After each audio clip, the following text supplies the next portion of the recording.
It was actually a surgery that I had for my wisdom teeth, and I got prescribed an opiate at that point, and that was kind of when I realized that that was the way I was supposed to feel I felt. I started out with kind of like a synthetic opiate called tramadol, which I could buy overseas in large quantities for relatively cheap, and was very affordable while I was still a student at that point, but my, drive and motivation and for school and for everything else kind of was a steady decline from that point. But I found out that I could buy oxy and stuff like that on the street. So after that, I got into the fentanyl pills, and that's kind of when my addiction kind of really took off.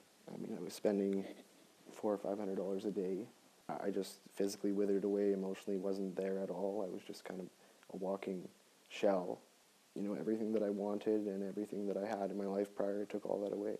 Nothing really mattered other than getting high and not getting sick. I didn't really want to feel anything in my life at that point because I'd had such a good life prior to that, but it was all gone, and that was right in my face that I'd lost all that. Whatever the costs were, it didn't matter. Crime or stealing from family or friends, that's just what I had to do to keep it going.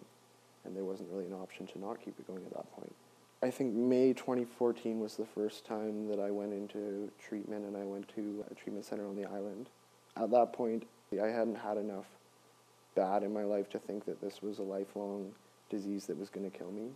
So I kind of blew smoke up everyone and didn't really take the thing seriously because I didn't believe that it was a disease that was going to kill me.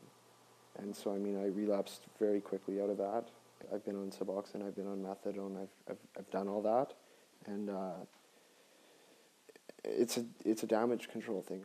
I felt like I wasn't alive, like I felt dead, I was unhappy, but I was keeping myself out of the morgue. It was just an elongation of my pain, I guess. Whereas here I go through it quickly, go through the pain, I can live again. But I reached a point where I didn't really care if I was going to live or die. I just knew that I wanted to live, but I just didn't know how anymore. I was desperate for whatever kind of help that I could get. It's definitely more difficult coming back each time after a treatment center or a stint of sobriety, but it's definitely, it makes me realize each time that it's worth it, and it's going to be worth, whatever struggles are ahead.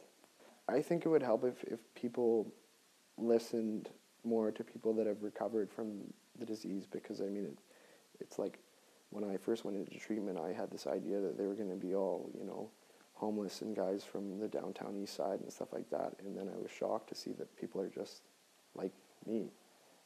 I didn't know what to expect, and I think a lot of people don't know what to expect and think about that stereotype that I had at that point, which, I couldn't be more far from the truth. I think just talking to, like I said, people that have walked the path, because that's the biggest thing for me, is seeing that recovery actually can work. So guys with 5 years, 10 years, 15, whatever, because in the thick of it, you don't see that that's possible. It doesn't feel possible at all. Yeah, I think that's just like living evidence that it works.